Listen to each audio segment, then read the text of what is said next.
Today we've got the UK's leading biohacker and founder of the Health Optimization Summit. It's a privilege to have him on. He has a wealth of knowledge. I've been following him specifically on Instagram, and he's been pretty much inspirational. Welcome to the show, Tim Gray. Thanks for having me, mate. And thanks for saying so. Cool. Just tell us a little about your story about how you got into biohacking from your youth. I basically got ill and I thought sickness was a weakness when I was a 200-mile-an-hour business guy and was a high performer, very driven, always focused on growing businesses and having fun building them. And then I got ill about 10 years ago, basically. And I was in and out of the doctors all the time, chronically ill. No one knew what was going on. And it got to the point after about a year of this that the doctor just shrugged his shoulders and said, I can't find anything wrong, and it kind of implied it was all in my head. It wasn't. I went home then and I started studying on the computer like crazy. And because I had so much brain fog, I worked on my brain first, which was Nootropics, which is all I wanted smart drugs at that point. So I tried various different things.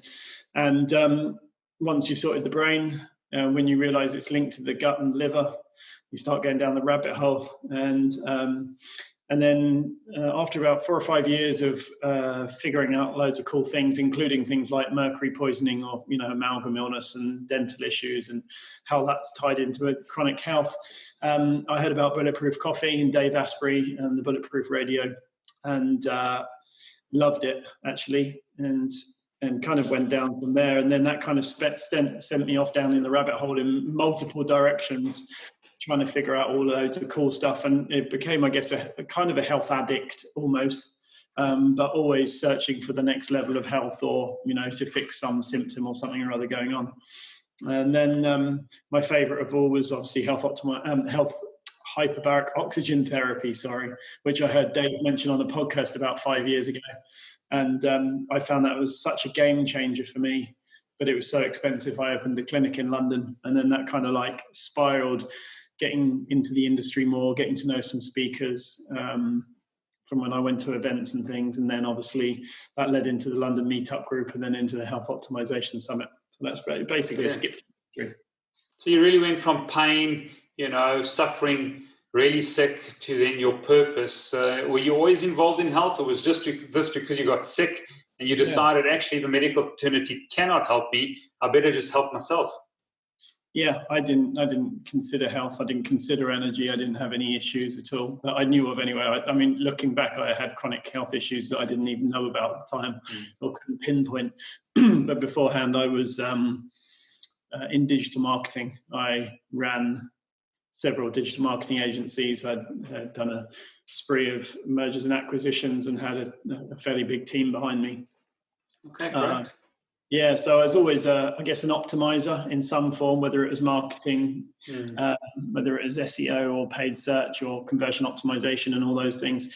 So I was always an optimizer. So I just applied the same mindset to my health, basically. And that was 10 years ago, nearly 10 years ago. Wow, 10 years ago. And tell us, in South Africa and Africa, biohacking is in its infancy. Not many people even understand what biohacking is. We're trying to get it out there, get as many people sort of informed on just taking accountability of your own health, assessing and adapting your environment. What is biohacking from your perspective? In essence, it's health optimization. But it's bigger than that. It's a systems thinking approach. And also once you get into it and you realize how good it is, it becomes a lifestyle. And I think it's basically the art and the science of using nature, technology, and self-experimentation. And that's with the viewpoint of taking a control of your own biology. And that's for optimal health, performance, and well-being, basically. That's essentially what it is. And there's a few different definitions out there, like Dave Asprey, who obviously is the founder or the father of biohacking. He says it's the art and science of optimizing the environment inside of you and outside of you for better health. and performance. So there are various different things, but I think what the bigger thing to do is say what it isn't. It isn't chip implants. It's not. It's not gene editing like CRISPR or making your cat glow in the dark, which is one I often say. Yeah. It's really none of that. That's what the media like people to think, to make it look like it's not a growing industry or a growing mindset. But it's, again, I think why it's so good is because it's targeted and quantified, and when you change something, you track it to see how it affects on your body. For instance, tracking your sleep with one of these Oura rings, wearing blue blocking glasses. I double my deep sleep and almost double my REM sleep if I wear these 3 hours before bed, for various reasons. And you can track it and see in real time. And also, the typical medical system is working for emergency care, but not for chronic health issues.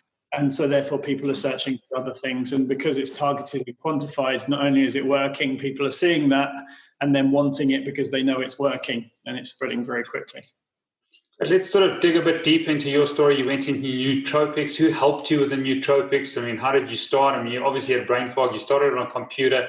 But who were the initial sort of people that you just went to gain sort of experience and sort of direction? The internet. There's a whole big Google out there. When it used to work for health websites, now I use DuckDuckGo instead of Google, because they banned most of the alternative sites that aren't funded one way or the other. So I guess I just started. I didn't know the word nootropic at the time, but a friend told me about modafinil, and I always found that was horrible. It made me jittery.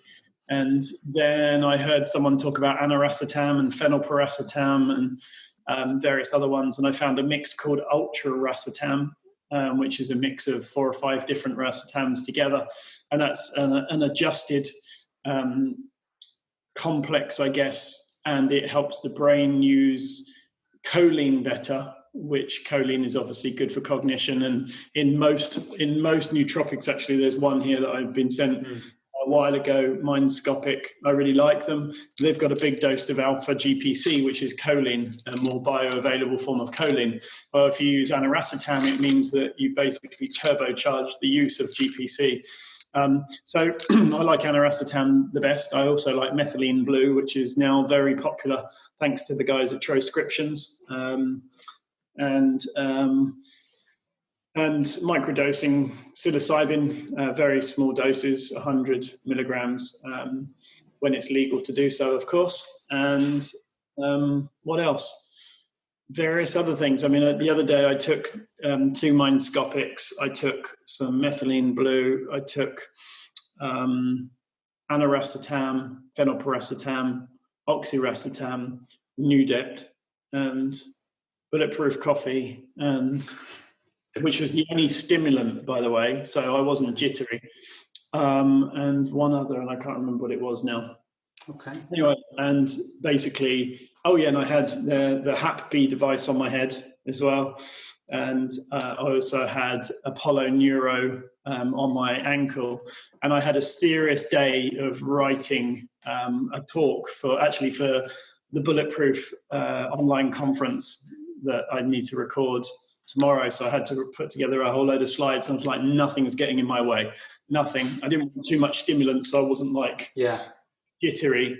So 1 stimulant, Bulletproof Coffee, and my amino acid shake, which had branch chain essential, D-ribose, glutamine, creatine, carnitine, and digestive enzymes all together with silica and some Celtic sea salt mixed together, so that I find fuels my brain. It's great for neurotransmitters, obviously. And then I was on it, and I just got my head down and get it done. So that's the type of level I go to with nootropics when I need to, but that's a rare occasion when I really need to power through, and nothing's to get in my way. And are you working with a functional medicine doctor, or are you sort of just growing and learning from the father of biohacking, Dave Asprey, or I've interviewed Boomer Anderson from Tro Nootropics, I think, or Tro Sports, is it? with the methylene blue. Who's helping you? Who's guiding you? Who's showing you? Or is it a self-discovery route? Everything and all.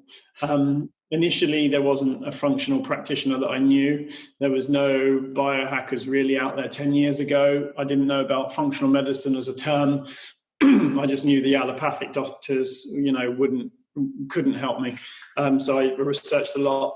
If I'd had then what I know now, I would have found a very good functional medicine doctor or a practitioner, and I know quite a few these days. So I guess I like to take actually a friend of mine, Martin Kremer from Copenhagen, he's the Danish biohacker. He said in a TED talk that he did recently that he looks at it like being the CEO of your own health.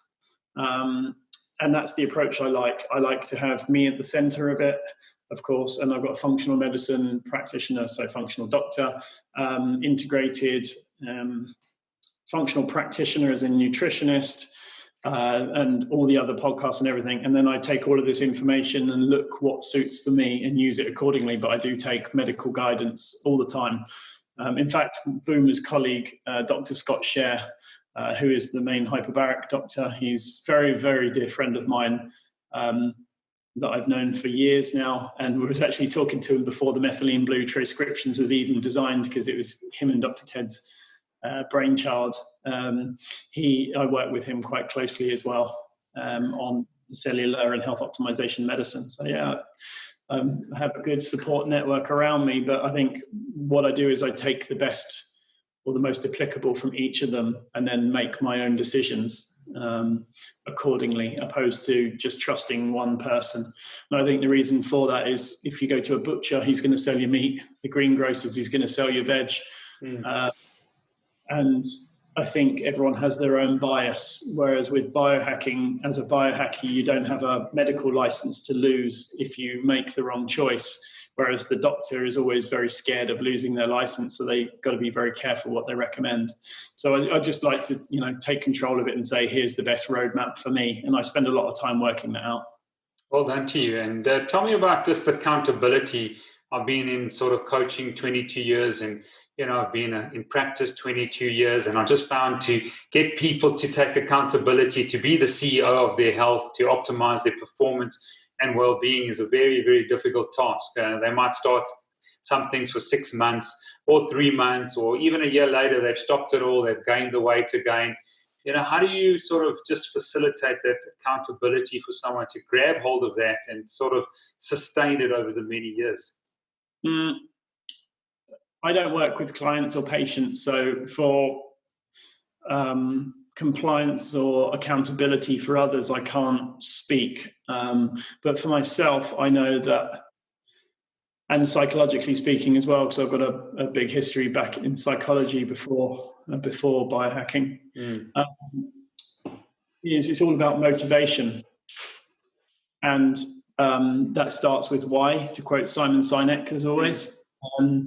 If you're used to running at 200 miles an hour, running multiple companies, not having a single blip in your brain, being full of energy, and then all of a sudden you can't leave your bed, it's extreme. It's almost like a gun to your head, and it's going, you either do something about this or you don't. It's the game over. Whereas when people have not necessarily bad chronic health issues, but small little niggles along the time, they're not so motivated, because that's not a gun to their head. It's more like the threat of a gun. So I think the bigger the motivation, it's funny because a friend of mine has had anxiety issues for quite some time. And when I saw her last week, she's completely changed. She's a new person. And I was like, wow, you're a 180 on where I last saw you. It's amazing. Like, you've really changed your life. And she said, I had to fall down the stairs to realize I needed to make a big move. So I think a lot of people want a magic bullet. They don't necessarily have a big enough motivation, because it's not stopping them dead. It's just slowing them down a little bit. And then if they're operating at 80% opposed to 100%, they don't necessarily notice it's 80% after a while. That's just the new normal for them. Yeah. Whereas when they get to 95 or 100% and they drop down quickly, then they go, oh my God, I've got to fix this. So I'm always cognizant of operating at my absolute best and always trying to be better in terms of my health and energy. And that's because if I let it slip, then you start going down the rabbit hole again. So really it starts from within and the severity of someone's health issues. Right. I mean, if you look at people that have been in accidents and stuck in wheelchairs, for instance, they're often the happiest people you meet because they're very happy to be alive and they're motivated to make their life incredible. And this is a common thing, whereas someone that's just got, a few little things like a migraine every week, for instance, they're not going to be overly motivated because it's not troubling their life so much. So, that's my opinion anyway. Okay, so that's probably the driving force, the suffering. Naval Ravikant said, that what brings change and transformation is often the seed of suffering that sort of motivates people, and maybe they do have to fall down the stairs for them to do something.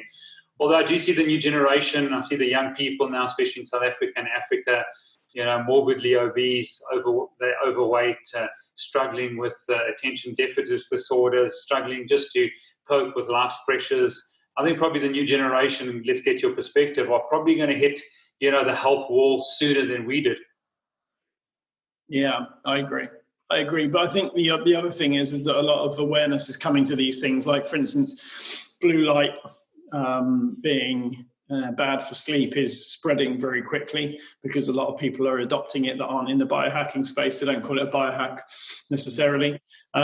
Students have obviously now, everyone's got, you can put blue on, make it blue blocked on your phone, or should I say more of a filter, which they're now including as standard on most phones. We didn't have that 4 or 5 years ago. So I do think that some technologies that are improving to do this, and it's becoming more mainstream, especially with COVID situation going on. It's at the forefront of people's minds to optimize their health or, look elsewhere. Great. Let's just sort of pivot a little bit to your evening routine, because my view is your morning starts the night before and your day starts the day before. Because if you don't put a correct evening routine in place, then you don't wake up the way you'd want to. So tell us about your evening routine. Incorporate your principles, ancestral principles of fasting, if you've got a fasting practice, or, you've got a grounding practice or a sunlight practice. Tell us how your evening goes and then your morning routine. Well, I'm grounded right now in 2 forms. I've got my feet on a grounding mat and I've got a mouse mat here as well. So I'm grounded 80% of the day, maybe more. I'm not wearing shoes. I have grounding bed sheets. I have a low EMF home, and the sun's just going down here now, so I'll put my blue blockers on shortly. But I look like I have crazy eyes when I put these on, so I'm holding them off for a minute. Yeah. But so my evening, or should I say my morning, starts from 6 p.m. So I finish my meal by 6:30 latest, and after that it's only water or herbal tea, nettle tea specifically, after that, all the way through until I break fast in the morning. So that way, obviously, my blood sugar comes down before I'm asleep, actually, because when I test my glucose levels, and I was wearing a Freestyle Libra for pretty much the whole of the year, I found that when I ate later than 7 o'clock, my blood glucose didn't come down until 3 o'clock in the morning, maybe 4 sometimes. And that's when I have my deepest sleep. So I found that my resting heart rate didn't come down and my deep sleep wasn't deep because I ate too late in the evening. So I then read the book Circadian Code by Dr. Sachin Panda, which is an epic book, and it kind of clicked into place as in like, wow, actually, because I'm producing less insulin after sunset because of the circadian rhythm, my blood glucose levels are higher through the night. They're going down slower. And then when I hit 3, 4 o'clock, my blood glucose is at its lowest. My deep sleep then goes to its best. and my heart rate actually comes down and my heart rate variability goes up. So like, well, actually, it's really important I don't eat later than 6:30. And if I do, it's the exception, and I know that I'm going to not suffer, but, not quite such optimal sleep as a result. So that's when my morning starts, really, in your terms, 6 p.m. And then I have obviously grounding throughout. I don't do any physical exercise after 4 p.m. at all, because, again, evolutionary speaking, we would be up in the morning chasing an animal or collecting food to bring it back to the cave for the family in the store. And if you exercise later in the day, obviously it does interrupt your REM and deep sleep. I found, for me and for quite a few people I've tested this on with. And then it's really about winding down in the evening. I mean, at the moment, I'm working quite a lot, and I'm doing a podcast now at 7 p.m. And sometimes it goes through to 8 p.m. in an hour time before I'm finished. But most of the time, I've done most of my work by kind of 2 p.m. with calls in the afternoon. So really, then 3 hours before bed, minimum, absolute minimum, sometimes 4 or 5, I'll be wearing the blue blocking glasses.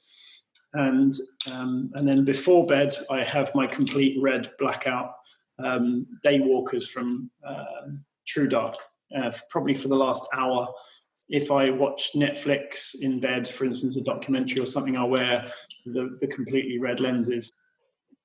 And have a Nettle Tea. And the Nettle Tea for me is amazing because it's a natural antihistamine, and I find that helps my heart rate lower and my heart rate variability increase as well.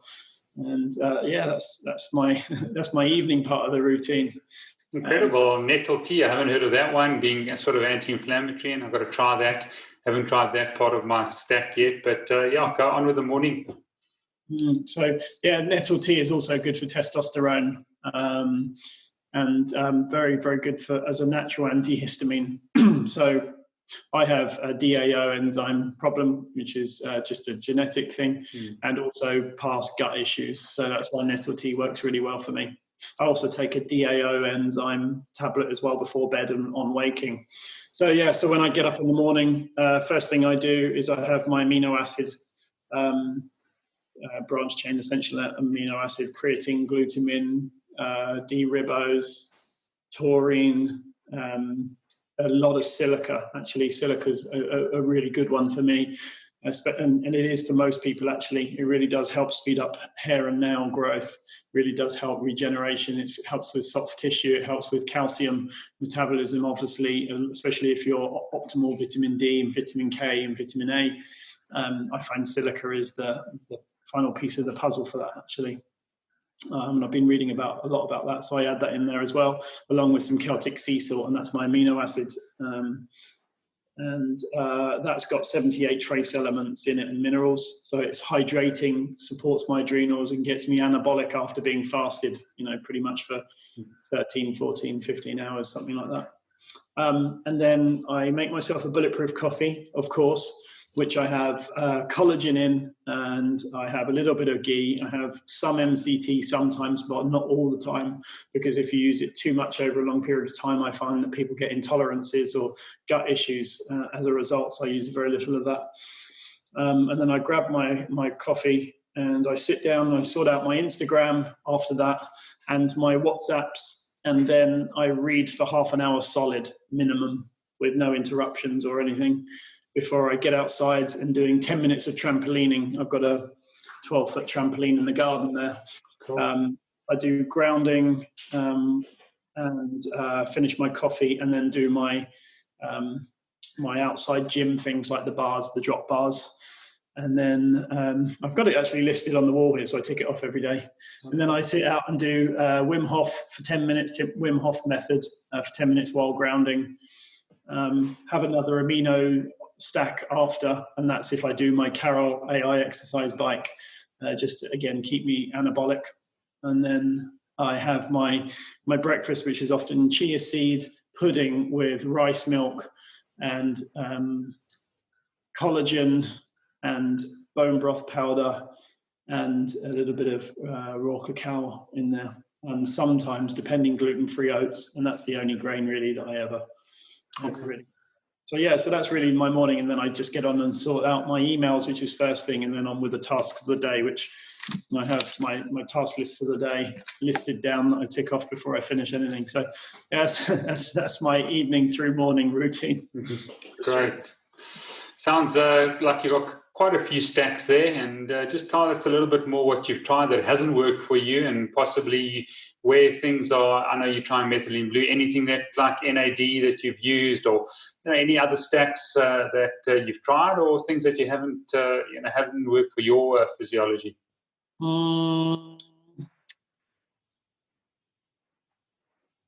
It's a really good question. What hasn't worked? I've learned from everything I've done, definitely. That's one thing I will say. I do think that what hasn't worked was going deep into biohacking before getting the basics right. And I talk about the fundamentals of health before biohacking, i.e. hack biohacking, which includes things like sleep optimization or optimizing your circadian rhythm, hydration optimization, sunlight and grounding, oxygen breathing, and hydration. Those are the 5 fundamentals I talk about. Also, there's movement and diet in there as well, but there's lots of movement and diet specialists out there. I think there's a lot less on those first 5. But really, I think if I could rewind 5 years, maybe 10 years actually, I would teach myself that grounding, the sleep I've always respected actually for pretty much 8 years, because I was so chronically fatigued. I needed more, but I didn't know what to do. So I was kind of like feeling in the dark, trying to figure things out before I could crack it.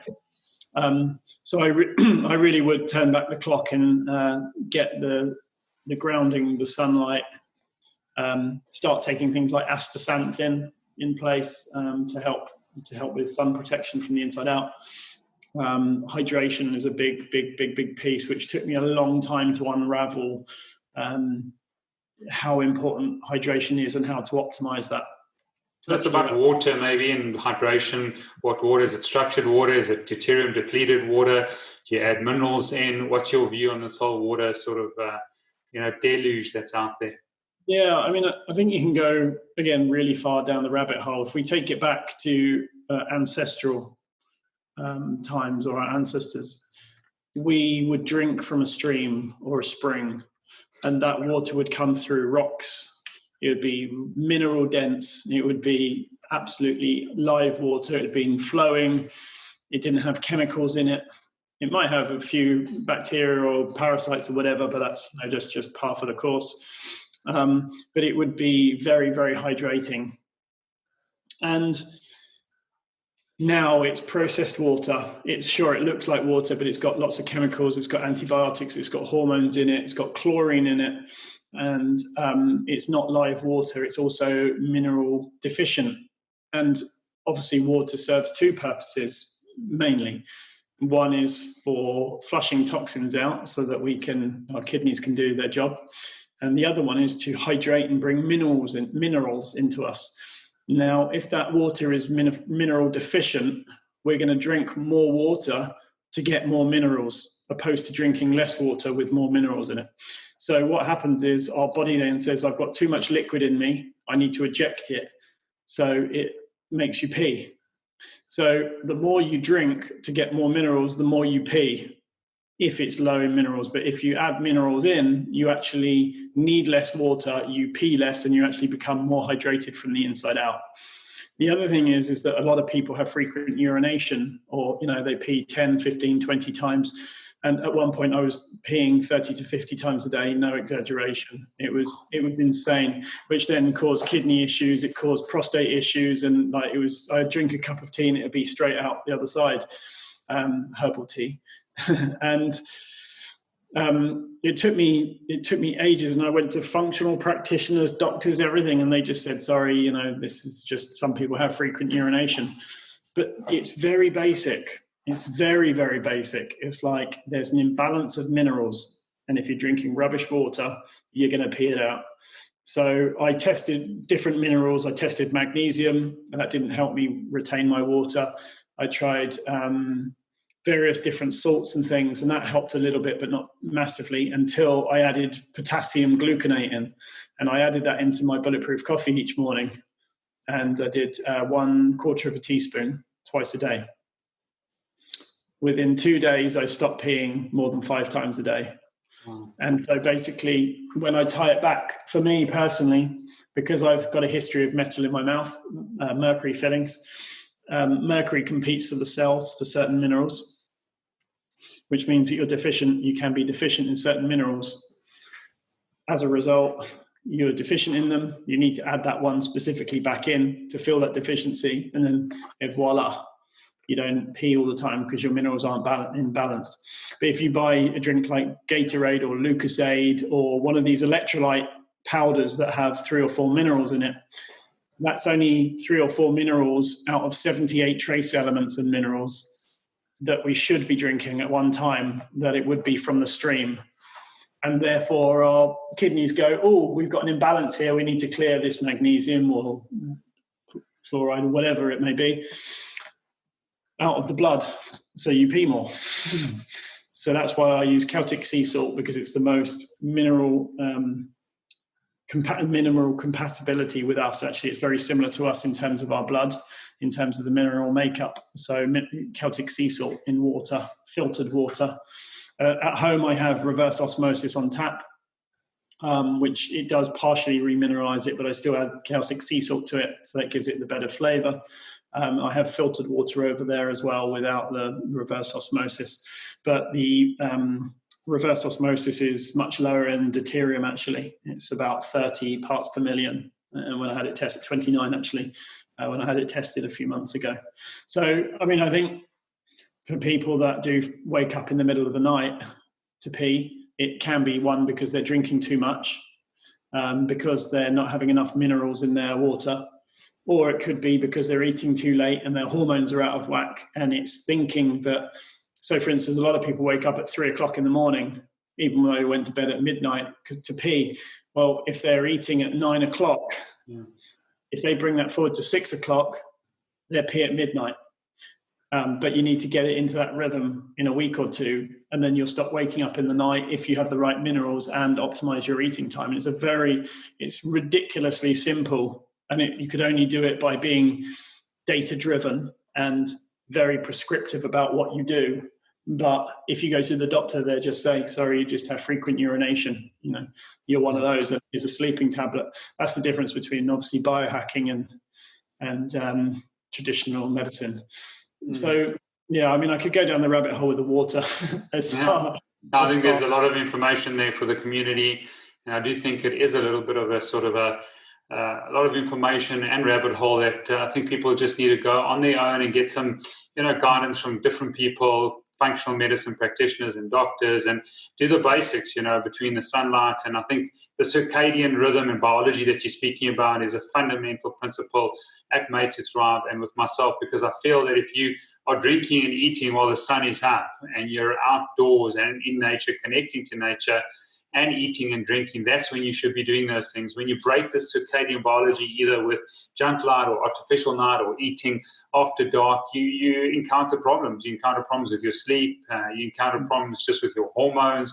You start changing the melatonin and cortisol that gets released. And so I think circadian rhythm is fundamental to one's health. It is, yeah.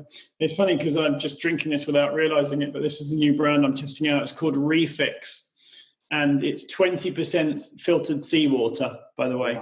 Wow. So it's naturally mineral rich. It's got a little bit of stevia and some filtered water in there, and tiny little bit of lemon. And it's the best. It's actually the best hydration out there. And I'm also on my desk, and these aren't plants, by the way. This is just how I live. Totem Sport. I talk about this a lot. This is 78 trace elements and minerals in one sachet. It's quite expensive stuff, but I take this for traveling. And often with people have a migraine or a headache, you take one of these, it's gone. Because that's probably about 3 or 4 days worth of minerals in one sachet. Bearing in mind, we're probably 6 months deficient in it, a lot of people. So that's brilliant. My setup.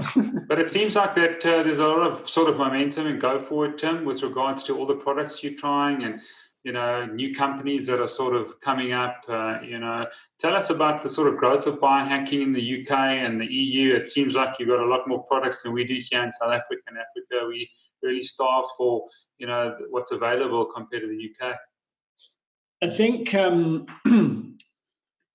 so. In Russia, I'll start with Russia and I'll explain. In Russia, they're very science and research led, so they figure out a lot of cool stuff. They're not commercially led so much.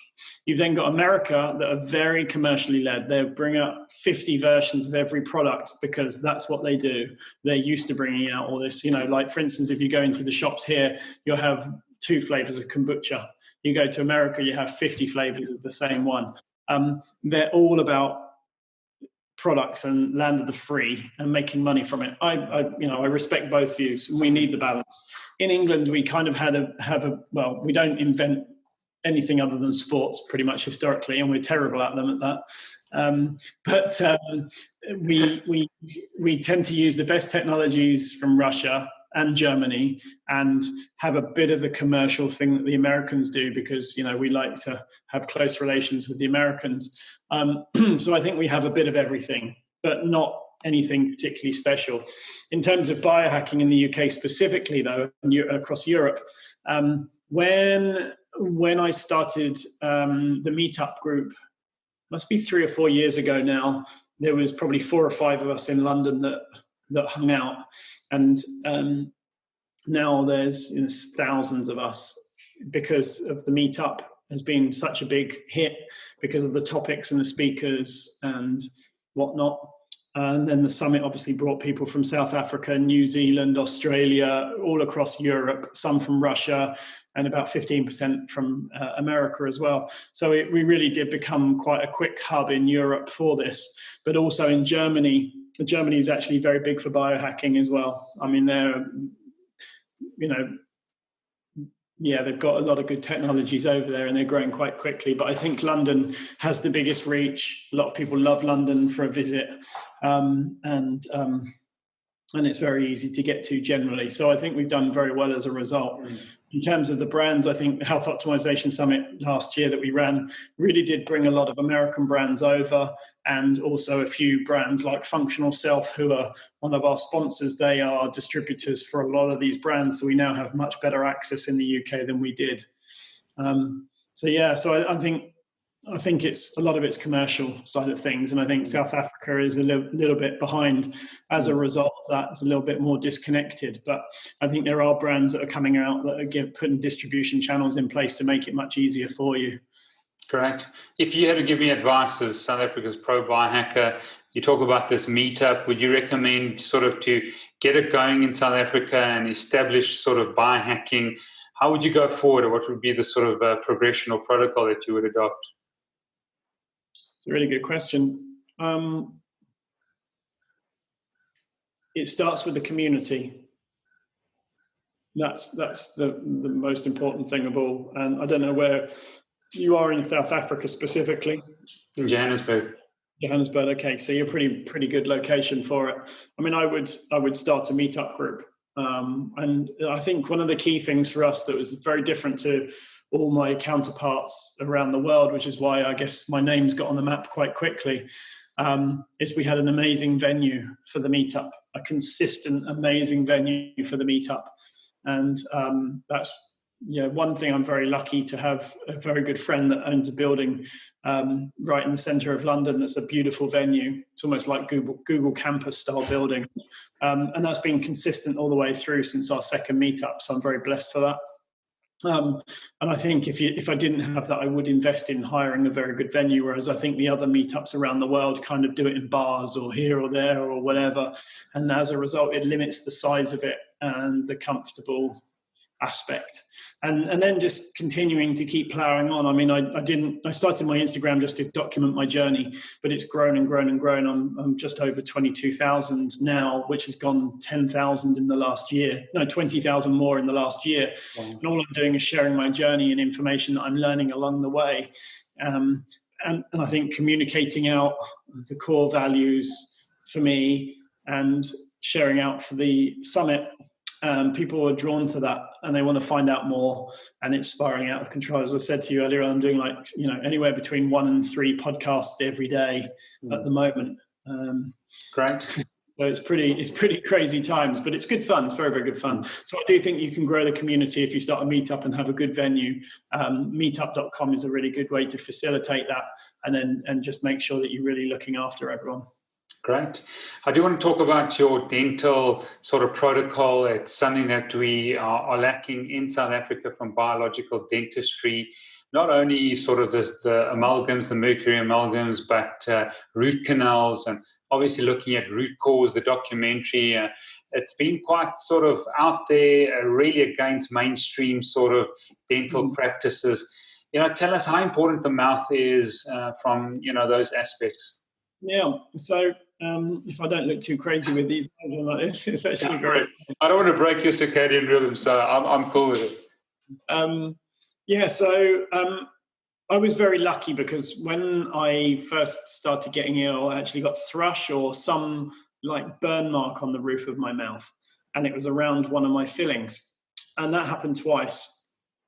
So I Googled metal fillings and thrush, and it came up with mercury poisoning. Thus, straight away, that was a connection straight away. And I went down the rabbit hole. I heard about the Andy Cutler protocol and all the different mercury chelation ways. And I brought every book, even the science, journals. I looked at everything I could, everything. I probably spent a year on it, and I did over 90 rounds of mercury chelation, which is an alpha-lipoic acid tablet every 3 hours round the clock for 3 days a week, without being more than a few minutes out. So I'd have to wake up at 3 o'clock in the morning, have a tablet at midnight, 3 o'clock, 6 o'clock, 9 o'clock, 12 o'clock, round the clock, as well as taking binders at the right time and everything.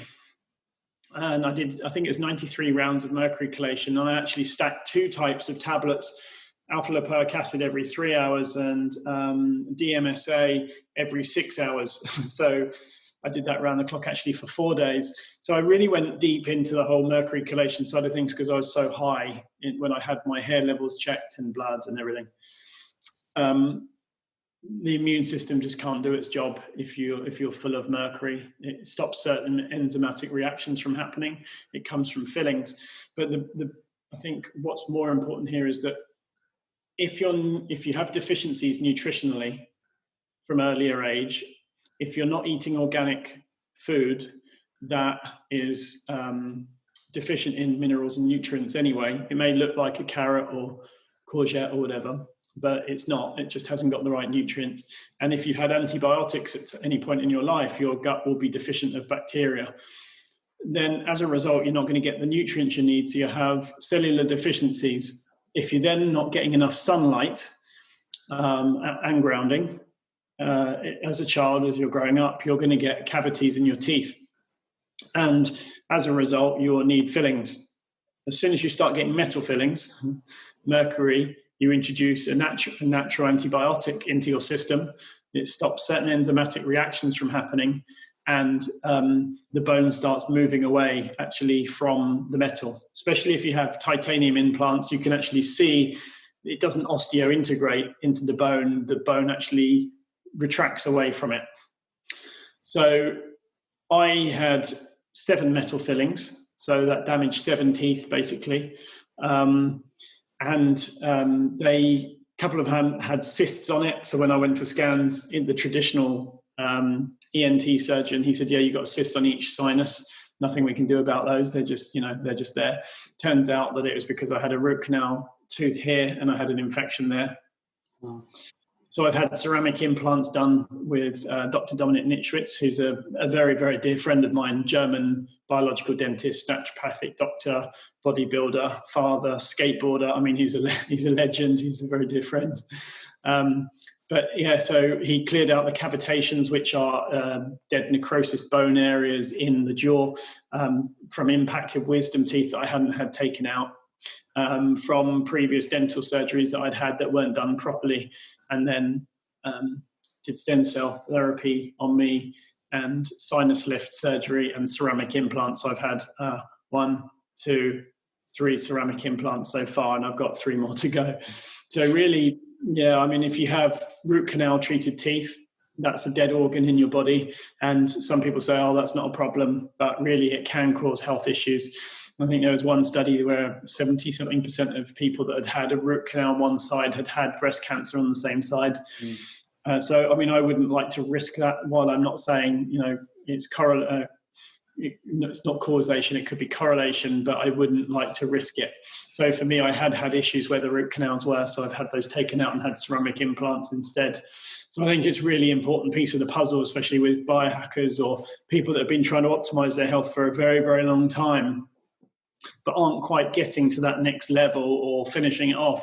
Often it's because health starts in the mouth, and they need to optimize their oral microbiome, get the metal fillings out, which are detrimental to health, get the root canals taken out, and have any cavitations, or if they've had previous extractions, then they need to be cleaned out properly by a biological dentist, because there's something called the periodontal ligament, which is basically scraping the bone when they take a tooth out to make sure that the bone regenerates. And if a tooth is completely removed, you should have a ceramic implant put in, not a metal implant.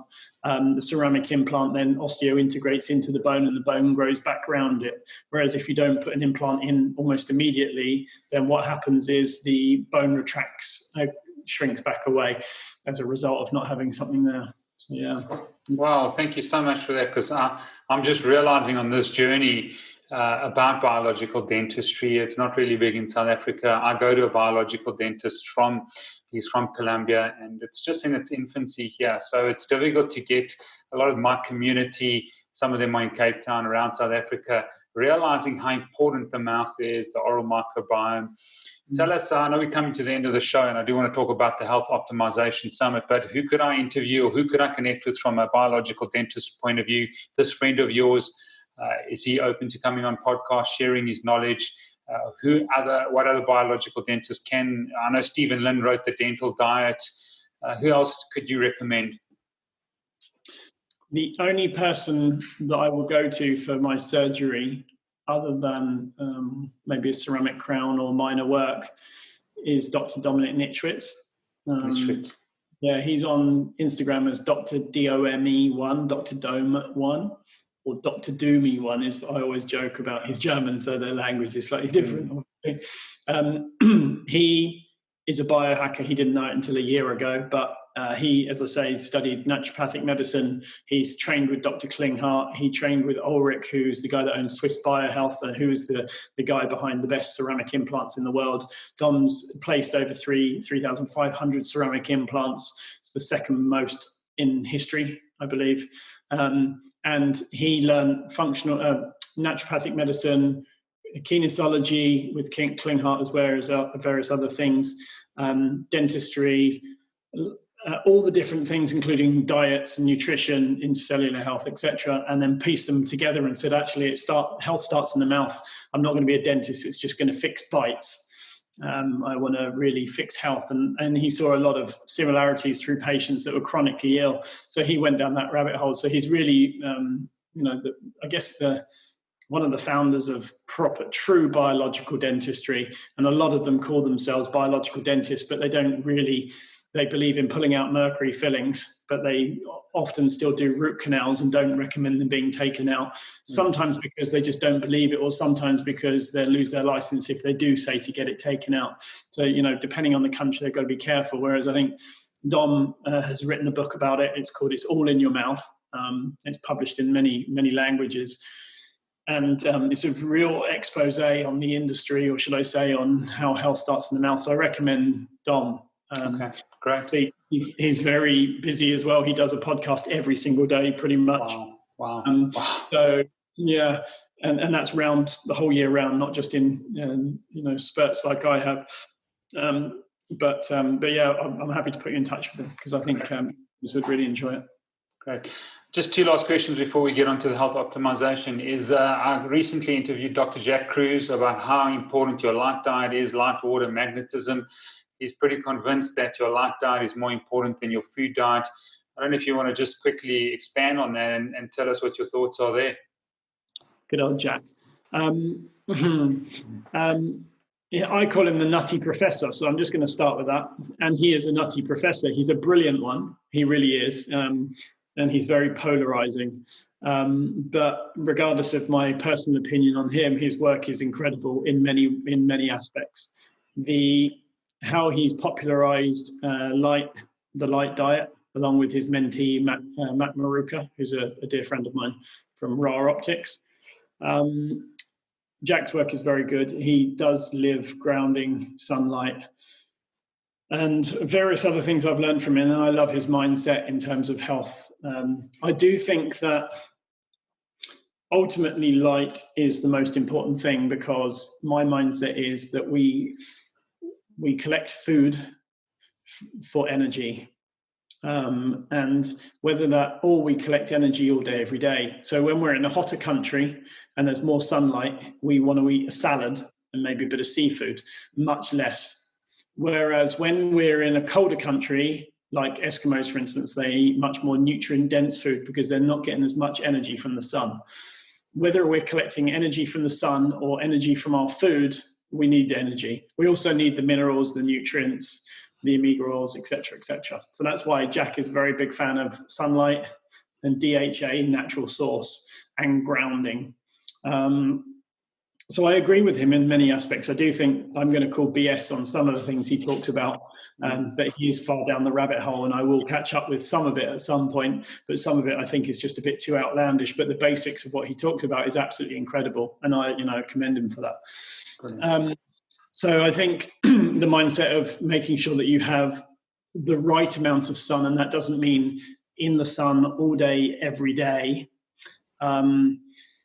We didn't necessarily evolve outside of the cave all day, every day. We did spend time under trees. And I think people that spend their whole lives out in the sun after listening to Jack's work, I think isn't necessarily right, depending on your background from your ancestors. So the darker the skin, the more sun you need.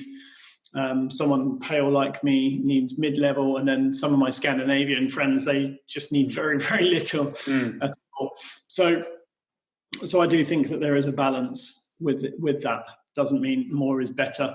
I found that tying in astaxanthin, which is a very, very good microalgae, means that you can cope with a lot more sun. It's very anti-inflammatory. And I went from being sunburnt in 5 or 6 minutes through to being able to have 6, 7, 8 hours of sun without burning.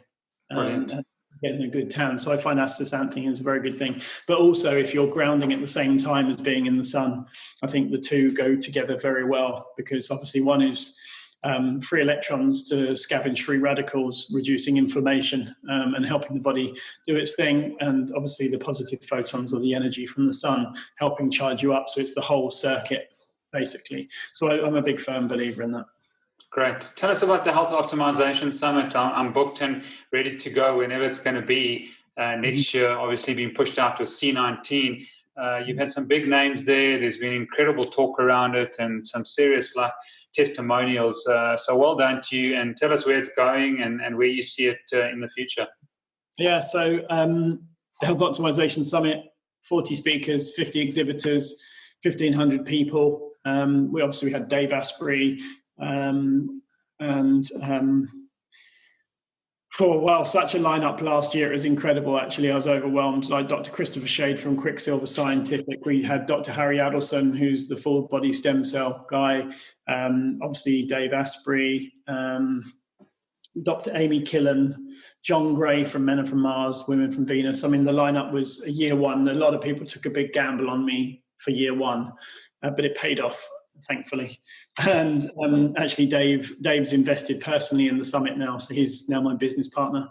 The Health Optimization Summit was due to happen actually last weekend, but because of COVID we delayed it until next year. So we're just waiting for the dust to settle, obviously post-COVID for that. But this year, or should I say next year now, we've got Dr. McCullough speaking. We've got Vishen from Mind Valley speaking. We've got Clint Ober, who is the father of the grounding movement. We've got Gerald Pollack, Fourth Phase of Water. Wow, I mean, I could run through the lineup. The lineup insane, actually. I think year one was a hard push to get these guys on board. Year two, it's been very, very much easier, should I say, because year one was such a big success. Great. What can people expect? I'm looking to bring a party across as many as the people in my team at Made to Thrive, as well as the community that we've been servicing for quite a while now. What can people expect to get out of the summit? Yeah, so it's 2 days with a VIP dinner the night before, which is basically for VIP and speakers only. Very, very limited, exclusive, which is amazing. Really good fun. Scariest moment of my life, standing in front of all of my heroes in one room announcing the beginning of the summit, which is fun. Then there's workshops. There's 5 or 6 different workshops, from movement workshops, functional movement. We've got Daryl Edwards, who is a speaker at PaleoFX every year. We've got Ricky Warren. So check out Rick's, rix.official on Instagram. He's just the most incredible movement guy you will ever meet. He's a dear friend of mine as well. So we have 40 speakers, 50 exhibitors, 2 days, 5 to 10 workshops, something like that. Really big community, lots of different dinners and things like that everyone's going off and doing, and testing all the different technologies, supplements or whatnot in one place. I mean, it really was a really big deal in the end. And we pulled 1,200 people in year one, which is unheard of apparently. So, it kind of got me on the map somehow. So if you want to bring a load of guys over, obviously, we discuss around that. And in terms of for your listeners today, we've got a code for £50 off a ticket. The code is just Tim. That's my name, obviously. And the summit website is summit.healthoptimization.com. And have a look on there. It's got all the details on there. Brilliant. And so thank you so much for that discount. I just want to finish with saying my top biohack is the sauna space, the infrared sauna space. Brian Richards, it's been a game changer. It's moved the needle most with regards to my sleep, my general well-being, my blood tests, all my heavy metal testing from detoxing point of view. I can't recommend it enough. Give us Tim Gray's top biohack if I would push him to his top one. Please. I don't go a day without them, and even if I go on a date, after a certain time I put those babies on, and if they don't like it, they don't make it. I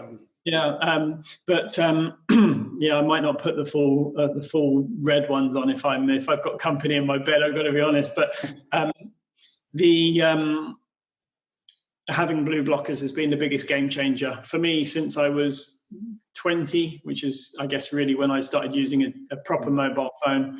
I've always been a night owl, and I've played on computers or laptops forever. And as a result, I would sleep at 2, 3, 4 in the morning, something like that. And so I always thought I was a night owl, which meant I was always late for work when I worked for other people. And then when I started wearing blue blockers, my sleep crept forward. I got earlier and earlier and earlier. So whenever anyone tells me they're a night owl, I just call BS. I just say that they're using their phone too much. And often there's actually a very, very small percentage of people on the planet that actually are a night owl. Very small. Like you'll rarely meet one. It's just the blue light. So these non-negotiable, without a doubt. There's a couple of supplements that will follow afterwards, but really, if there was one biohack that I ever had, this followed by Bulletproof Coffee, actually. Brilliant. Well, thanks so much for your time, Tim Gray, UK's leading biohacker, founder of the Health Optimization Summit. I'll be definitely there next year whenever it happens, and hopefully we can bring a South African party across to London to have a real good time. And I wish you all the best, and thank you for pioneering work that you're doing. Thank you for getting the word out and just bringing a summit that makes it very easy from us, to come from South Africa to London. It's an overnight flight and not too expensive to fly across time zones with all the other sort of, difficulties with jet lag and cost in it. So thank you so much, and look forward to your name in lights, because I think you've laid your life down for this, and your purpose and calling to see people thrive is incredible. Thanks. So if people want to keep up to date with where I'm at and the cool things I'm up to, it's on Instagram. I'm at Tim Biohacker. That way I'm sharing out all of the different things I'm up to. So thanks for having me. Brilliant. Thanks, Tim.